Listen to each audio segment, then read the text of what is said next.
FIFA ലോകകപ്പിനുള്ള Brazil ടീമിനെ പ്രഖ്യാപിച്ചു. ആശങ്കകൾക്കും കാത്തിരിപ്പിനും വിരാമമിട്ട super താരം നെയ്മറെ ടീമിൽ ഉൾപ്പെടുത്തി. പരിക്കേറ്റ റോഡ്രിഗോയും എസ്തോവോയും ടീമിൽ ഇടം പിടിച്ചില്ല.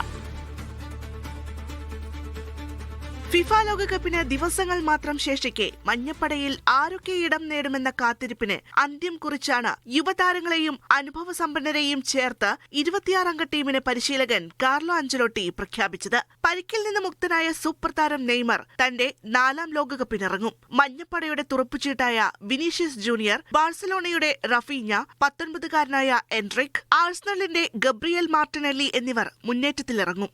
ആലിസൺ ബക്കർ ടീമിന്റെ വലകാക്കും. Manchester United ജോഡികളായ Casemiro Mathews Cunha, Newcastle midfielder Bruno ഗുമിറസ് എന്നിവരും ടീമിൽ ഇടം നേടിയിട്ടുണ്ട്. മികച്ച ഗോൾ കീപ്പർമാരുടെ സാന്നിധ്യം ടീമിന് കരുത്താകുമ്പോഴും മധ്യനിരയിലെ അസ്ഥിരതയും വലിയ മത്സരങ്ങളിൽ പരിചയസമ്പന്നമില്ലാത്ത ഫുൾബാക്ക് പൊസിഷനുകളും ബ്രസീലിന് വലിയ വെല്ലുവിളിയാണ്. അതേസമയം പ്രീമിയർ ലീഗിൽ 15 ഗോളുകളും 5 അസിസ്റ്റുകളുമായി ബ്ലൂസിന്റെ ടോപ്പ് സ്കോററായിട്ടും ചെൽസി ഫോർവേഡ് ജോവോ പെഡ്രോയ്ക്ക് അവസരം ലഭിച്ചില്ല. ജൂൺ 13-ന് മൊറോക്കോയ്ക്കെതിരെയാണ് കാനറികളുടെ ആദ്യ മത്സരം. Sports desk, media 1.